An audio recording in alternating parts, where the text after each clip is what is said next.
रात में उनका कैंपस थोड़ा सा क्रीपी जरूर लगता है। गर्ल्स वॉशरूम था वो हमेशा बंद रहता था, वहाँ पे कोई आता जाता नहीं था। क्यूरियोसिटी होने लग गई कि आखिर ऐसा क्या है इस फ्लोर पे। एंड जैसे ही वो लोग लाइट्स ऑन करते हैं बहुत ही ज्यादा तेज आवाज उनको सुनाई देती है। उनको कंटिन्यूअसली कहीं से टप टप टप की आवाज आ रही थी। अंदर कुछ भी नहीं दिख रहा था, माहौल बन चुका था। उल्लू आके बैठ गया, लाइट्स फ्लिकर होने लग गई। क्या था उस दरवाजे के पीछे और क्या हो सकता था। तो हेलो एंड नमस्ते, वेलकम टू माय चैनल। सो अभी जब मैं ये वीडियो रिकॉर्ड कर रही हूँ तो मैंने अभी थोड़ी देर पहले ही चेक किया था कि जो मेरी लास्ट स्टोरी टाइम वीडियो थी उसमें लगभग 500 से ऊपर व्यूज चले गए हैं। सो मैंने तो बिल्कुल भी एक्सपेक्ट नहीं किया था कि 100 के ऊपर भी जाएंगे। तो 500 से ऊपर चले गए तो मेरे लिए तो बहुत बड़ी बात है। So thank you so much guys for this amazing response and thank you. So आज की जो हमारी स्टोरी टाइम वीडियो होने वाली है ये कोई नॉर्मल स्टोरी टाइम वीडियो नहीं होने वाली है, ये होने वाली है एक horror story time. So I am तो रियली एक्साइटेड क्योंकि मेरा बहुत टाइम से मन था कि मैं भी ऐसे हॉरर स्टोरीज सुनाऊं। बट प्रॉब्लम ये थी ना कि मेरे पास खुद की कोई हॉरर स्टोरी नहीं है, मेरे साथ आज तक ऐसी कोई घटना नहीं घटी है। सो आई थॉट क्यों ना मैं अपने फ्रेंड्स से जाके पूछूं। तो मैंने अपने फ्रेंड्स को पूछा कि अगर तुम्हारे साथ कभी ऐसी कोई घटना घटी हो या तुमने कोई ऐसी किसी की स्टोरी सुन रखी हो, मतलब जिसके साथ भी बीती हो, तो प्लीज़ टेल मी, मैं अपने यूट्यूब चैनल पे वो स्टोरी सुनाऊंगी। तो ऐसे ही मेरे एक फ्रेंड ने मुझे ये स्टोरी सुनाई और ये जो स्टोरी है ये उसकी भी खुद की स्टोरी नहीं है, ये उसके कज़न की स्टोरी है। So yeah so let's just get into it. Oh and I also want to mention that कल मैं मूवी के लिए गई थी एंड मैंने 2 मूवीज देखी। पहला सैयारा एंड दूसरा धड़क 2। And I don't know why लोग सैयारा को इतना क्रिंज क्रिंज बोल रहे हैं। जिन जो बोल रहे हैं उन्होंने देखा नहीं है, वो बस सोशल मीडिया में कुछ लोगों को क्रिंज हरकतें करते हुए उन्होंने देख लिया एंड उससे वो मानने लग गए कि ये क्रिंज मूवी है। But no, trust me, it's a really good movie, you should watch it. मतलब देख सकते हो, अच्छी मूवी है, कोई क्रिंज मूवी नहीं है। एंड दूसरी मूवी धड़क 2 की हाइप नहीं बनी है धड़क 2 की जैसे सैयारा की बनी है, but it's a movie worth your time. It was amazing, बहुत ही अच्छी मूवी है, बहुत ही अच्छा उसमें सोशल मैसेज है। आप सैयारा देखो ना देखो बट धड़क 2 जरूर देखो। धड़क 2 is a really good movie, you should watch it. I loved it. मैं उसका ट्रेलर भी देख कर नहीं गई थी, मुझे आइडिया भी नहीं था कि what is this movie going to be about. But जब मैंने मूवी देखी I loved it, I love the concept, I loved it. तो ये मूवी रिव्यू हम खत्म करते हैं, हम बढ़ते हैं अपनी स्टोरी की तरफ। तो बैक टू आवर स्टोरी। तो इस स्टोरी की जो मेन कैरेक्टर है उनका हम नाम रख देते हैं आरव। तो आरव के साथ ये घटना तब हुई थी जब वो उड़ीसा के भुवनेश्वर के किसी कॉलेज से अपना बीटेक परस्यू कर रहे थे। एंड आपको मैं बता दूं कि he graduated in 2023 and currently he is in Bangalore. ये इंसिडेंट आरव के साथ तब हुई थी जब वो अपने सेकेंड सेमेस्टर में थे एंड उनके सेमेस्टर एग्जाम्स चल रहे थे, मिड सेमेस्टर एग्जाम्स। सो उनके कॉलेज का ऐसा था कि जब भी ऐसे एग्जाम्स आते थे तो कॉलेज की लाइब्रेरी 24 आवर्स खुली रहती थी, क्योंकि स्टूडेंट्स जो है काफ़ी सारे स्टूडेंट्स लेट नाइट तक स्टडीज़ किया करते थे, इसीलिए कॉलेज वालों ने ये फैसिलिटी चालू की थी। अब इस कहानी में एंट्री होती है एक और कैरेक्टर की जो कि है आरव के दोस्त एंड उनका हम नाम रख देते हैं विवान। सो आरव एंड विवान भी बाकी स्टूडेंट्स की तरह लेट नाइट स्टडीज़ करते थे, तो उन्होंने डिसाइड किया कि रूम में टाइम वेस्ट करने से अच्छा है कि हम लाइब्रेरी जाके इफेक्टिवली स्टडी करें। तो उनकी जो लाइब्रेरी थी वो ऑब्वियसली मेन कैंपस एरिया में थी जहाँ पे उनके क्लासेस वगैरह चलते थे, जो कि उनके हॉस्टल से थोड़ी ही दूरी में था। एंड उनका ये भी कहना था कि रात में उनका कैंपस थोड़ा सा क्रीपी ज़रूर लगता है, रात को ढेर सारे वहाँ पे उल्लू आ जाते हैं एंड आवाज़ें करते हैं। तो 3-4 दिन उनका आराम से बीता। 3-4 दिन वो आराम से लाइब्रेरी जाते थे, देन पढ़ते थे 12-1-1:30 बजे तक एंड देन वापस आ जाते थे। देन एक दिन क्या हुआ कि उनको ना वॉशरूम जाना था। तो वॉशरूम का वहाँ पे क्या सीन था कि उनका जो लाइब्रेरी था वो ग्राउंड फ्लोर पे था एंड ग्राउंड फ्लोर पे एक वॉशरूम था, लेकिन उनको उस वॉशरूम तक जाने के लिए बहुत ज़्यादा वॉक करना पड़ता था, काफ़ी दूर उनको जाना पड़ता था। दूसरा उनके पास ये ऑप्शन था कि सेकंड फ्लोर पे भी एक वॉशरूम था, बट प्रॉब्लम ये थी कि रात को वो जगह पूरी सुनसान रहती थी एंड वहाँ कोई जाता भी नहीं था, अंधेरा रहता था। एंड यूजुअली अगर किसी को वॉशरूम यूज़ करना होता था रात को तो वो सब लोग ग्राउंड फ्लोर वाले वॉशरूम ही जाते थे। कहना था कि रात में उनका कैंपस थोड़ा सा क्रीपी ज़रूर लगता है। तो यही वो लोग डिस्कस करने लग गए कि इतनी दूर कौन जाएगा, एक काम करते हैं सेकंड फ्लोर वाले वॉशरूम ही चलते हैं, कंपैरेटिवली वो हमें पास पड़ेगा। तो उन्होंने डिसाइड किया कि हम सेकंड फ्लोर वाले वॉशरूम में ही जाएंगे। लाइट नहीं है तो क्या हुआ, हम अपना फ्लैश लाइट ऑन कर लेंगे। तो वो जाते हैं सेकंड फ्लोर पे एंड वहाँ जाके कॉरिडोर्स की लाइट्स ऑन करते हैं, वॉशरूम की लाइट्स ऑन करते हैं एंड वॉशरूम यूज़ करते हैं। देन वो जब वॉशरूम यूज़ कर बाहर आते हैं वॉशरूम से बाहर आते ही उनके माइंड में सडनली उनको ये क्लिक करता है कि उन्होंने इस फ्लोर के बारे में काफ़ी ज़्यादा रूमर्स सुन रखे हैं। एंड ये रूमर्स कुछ इस तरह थे कि उस फ्लोर का जो गर्ल्स वॉशरूम था वो हमेशा बंद रहता था। लोग कहते थे कि वो वॉशरूम जो है, वो फ्लोर जो है वो हॉन्टेड है। एंड रात में वहाँ पे कोई आता जाता नहीं था। रात में क्या, वहाँ पे दिन में भी बहुत ही कम लोग आना जाना करते थे। बट उनको पता नहीं था कि इन सब के पीछे क्या वजह है। तो उनको ना अचानक से बहुत ज़्यादा वो क्यूरियोसिटी होने लग गई कि आखिर ऐसा क्या है इस फ्लोर पे, आखिर ऐसा क्या है इस फ्लोर के गर्ल्स वॉशरूम में। तो विवान जो है उनको बहुत ज़्यादा क्यूरियोसिटी होने लगती है। वो बहुत ज़्यादा ज़िद करने लगते हैं कि अब हम यहाँ तक आ ही गए तो हम वहाँ तक जाकर देख ही लेते हैं कि वहाँ ऐसा क्या है। लोग क्यों यहाँ इतना आने से डरते हैं, क्यों इतनी दूर वो लोग ग्राउंड फ्लोर पे वॉक करके जाते हैं वॉशरूम के लिए, जबकि कंपैरेटिवली ये सेकंड फ्लोर वाला वॉशरूम ज़्यादा पास पड़ेगा उनको।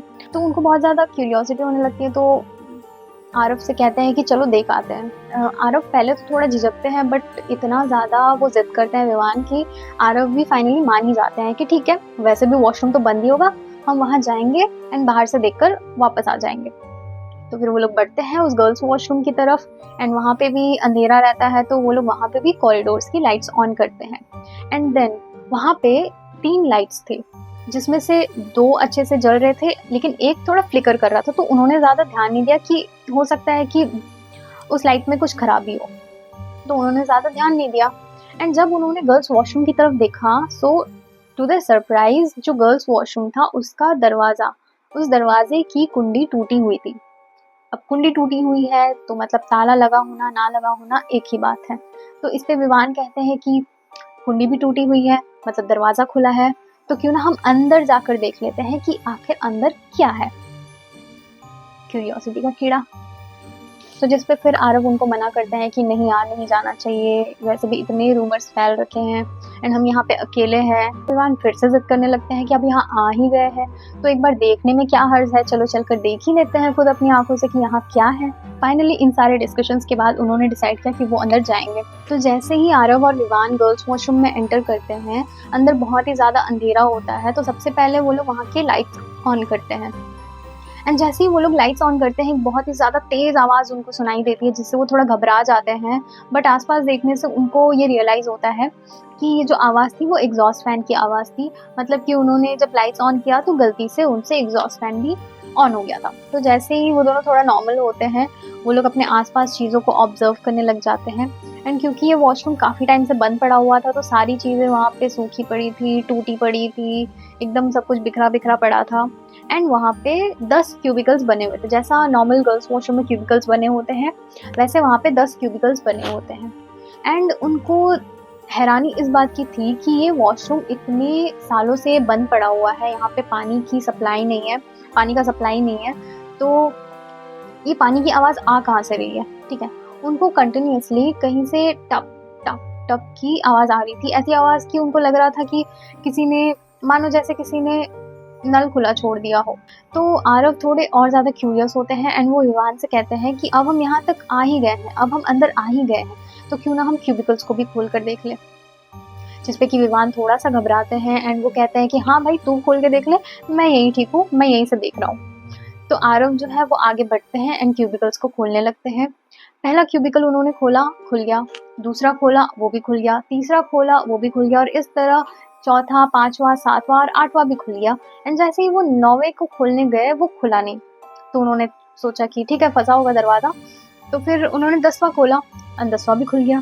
तब उनको थोड़ा और ज़्यादा क्यूरियोसिटी होने लगी कि ये क्यों नहीं खुल रहा है। तो उन्होंने और ज़्यादा ज़ोर लगाया, और ज़्यादा उसको धक्के मारे, फिर भी वो नहीं खुल रहा था। उनको ऐसा फील हो रहा था ना कि मानो जैसे किसी ने अंदर से कुंडी लगाई हो और अंदर से किसी ने ऐसे दरवाज़ा पकड़ रखा हो। तो उनको बहुत ही ज़्यादा वहाँ पे आश्चर्य होने लगता है। एंड तभी उन्होंने गौर किया कि जो उनको पानी टपकने की आवाज़ आ रही थी, वो भी उसी 9th क्यूबिकल से ही आ रही थी, जिससे कि उनको और ज़्यादा आश्चर्य होने लगता है कि एक तो ये दरवाज़ा खुल भी नहीं रहा है, ऊपर से पानी की आवाज़ भी यहीं से आ रही है। तो उन्होंने सोचा कि क्यों ना मैं नीचे से झाँक के देख लूँ। जैसा कि क्यूबिकल्स के नीचे थोड़ा-सा स्पेस होता है, तो उन्होंने सोचा कि मैं नीचे से एक बार देख लेता हूँ कि पानी कहाँ से आ रहा है। तो उन्होंने नीचे से भी झाँक के देख लिया, अंदर सब कुछ बिल्कुल सूखा पड़ा हुआ है, अंदर कुछ भी नहीं दिख रहा था उनको, ना पानी की एक बूँद, कुछ भी नहीं। तो उन्होंने सोचा कि अब यहाँ से जाना ही बेटर होगा। तभी वहाँ पे थोड़ी लाइट जो है वहाँ की ऐसा फ्लिकर करने लग गई, एंड जहाँ पे एग्जॉस्ट फैन था वहाँ पे एक उल्लू आके बैठ गया, जिसकी वजह से पूरा माहौल बन चुका था। उल्लू आके बैठ गया, लाइट्स फ्लिकर होने लग गई, तो थोड़ा सा वो घबरा गए थे और वो दोनों वहाँ से लाइट्स वगैरह ऑफ करके, दरवाज़ा बंद करके, कॉरिडोर की लाइट्स ऑफ करके वो लोग वहाँ से चले जाते हैं। तो नेक्स्ट डे वो लोग कॉलेज जाते हैं, सबके सामने फ्लेक्स करने लगते हैं कि हम तो गए थे उस फ्लोर पे, हमने तो वहाँ पे कुछ नहीं देखा, लोग क्यों इतना खामखा इतनी बातें बनाते हैं। एंड वो अपने सीनियर के पास जाके भी फ्लेक्स करने लग गए कि हम तो वहाँ पे गए थे, वहाँ तो कुछ भी नहीं था, आप लोग यूं ही हमें डराते हैं। जिसपे कि senior was stunned and he was surprised. कहते हैं कि तुम लोग लकी हो, तुम लोग खुशकिस्मत हो कि तुम्हें कुछ नहीं हुआ और तुम लोग सही सलामत वहाँ से लौट आए हो, तुम्हें पता भी है कि वहाँ पे क्या हुआ था। आरव और विवान उनसे पूछते हैं कि आखिर क्या हुआ था वहाँ पे, लोग क्यों इतनी बातें बनाते हैं, लोग क्यों डरते हैं वहाँ जाने से। तो सीनियर ने उनको बैक स्टोरी दी कि एक्चुअली उस वॉशरूम में हुआ क्या था। तो वो कहते हैं कि इसी कॉलेज की एक लड़की थी, आज से 4 से 5 साल पहले की ये बात है। तो वो लड़की जो है एक लड़के के साथ रिलेशनशिप में थी, एंड उस रिलेशनशिप में उसको धोखा मिला, वो लड़का जो है उसे धोखा देकर छोड़कर चला गया था, जिसकी वजह से वो लड़की काफ़ी ज़्यादा डिप्रेस्ड और परेशान रहने लगी थी, अकेले रहने लगी थी। एंड इसी तरह एग्ज़ाम का ही टाइम चल रहा था, तो लाइब्रेरी जो है वो 24 आवर्स खुली रहती थी, तो वो रात में लाइब्रेरी जाती थी। इसी तरह एक दिन वो रात में लाइब्रेरी जाती है बट वो वापस नहीं आती है, एंड उसको जब ढूंढा गया तो वो उसी सेकंड फ्लोर के गर्ल्स वॉशरूम के 9th क्यूबिकल में मरी हुई मिली थी। उसने फिनाइल पी के अपनी जान दे दी थी। तो तब से ही उस वॉशरूम को बंद कर दिया गया था, एंड उस फ्लोर पे कोई भी आता जाता नहीं था, चाहे दिन हो या रात। वहाँ पे लोग बहुत ही ज़्यादा कम आना जाना करते थे। तो फिर उन सीनियर भैया ने उनको बोला कि तुम लोग बहुत लकी हो कि तुम लोग वहाँ से सही सलामत लौट आए हो, कुछ नहीं हुआ, क्यों तुम लोग को ज़रूरत थी फालतू में वहाँ जाके एक्सप्लोर करने की, वो भी रात को, एटलीस्ट पूछ लेते किसी से। आर्यन और विवान थोड़े शॉक्ड हो गए थे, उनको गूज़बम्स आने लग गए थे, क्योंकि उन्होंने कहा कि वो लड़की 9th क्यूबिकल में मरी हुई पाई गई थी, एंड कल रात भी जब वो उस वॉशरूम में गए थे तो वो 9th क्यूबिकल ही नहीं खुल रहा था। सेम डे वो लोग फिर से उसी वॉशरूम में जाते हैं, लेकिन इस बार वो लोग दिन के समय जाते हैं। वो लोग उस वॉशरूम में जाते हैं एंड उस 9th क्यूबिकल को खोलने की कोशिश करते हैं, एंड टू द सरप्राइज इस बार वो 9th क्यूबिकल का दरवाज़ा आराम से खुल गया। मतलब कल रात तक जो दरवाज़ा इतने ज़ोर लगाने पे भी नहीं खुल रहा था, वो अब सुबह के समय इतनी आसानी से कैसे खुल गया। आखिर क्या था उस 9th क्यूबिकल में, आखिर क्या था उस दरवाजे के पीछे, और क्या हो सकता था। तो ये सब सोचते हुए वो लोग वहाँ उस वॉशरूम से निकल जाते हैं, एंड वो लोग डिसाइड करते हैं कि दोबारा वो लोग इस जगह कभी नहीं आएंगे। एंड बाद में उन सीनियर भैया ने भी शायद किसी को बोल के वो कुंडी ठीक करवा दी थी और वो दरवाज़ा फिर से बंद करवा दिया गया था। आई थिंक ये स्टोरी सुनने में आपको उतनी डरावनी नहीं लग रही होगी, नहीं लगी होगी, एंड मुझे भी बोलते टाइम उतना डर नहीं लगा। बट आप एक बार उनके पीओवी से सोचो कि अगर आप उनके जगह पे होते तो कैसा फील होता आपको जब आपको ये सब पता चलता। अगर मैं होती तो मैं तो पहली बात मैं वहाँ जाती ही नहीं, ऐसी चीज़ों में मैं पढ़ती ही नहीं। सो या that was it for this video. अगर आपको ये स्टोरी इंटरेस्टिंग लगी हो, अच्छी लगी हो, तो please like, comment and subscribe अगर आपको ऐसी और स्टोरीज सुननी हो तो। एंड अगर आपके पास कोई सजेशन है तो comment section is open for you guys. So see you in the next video.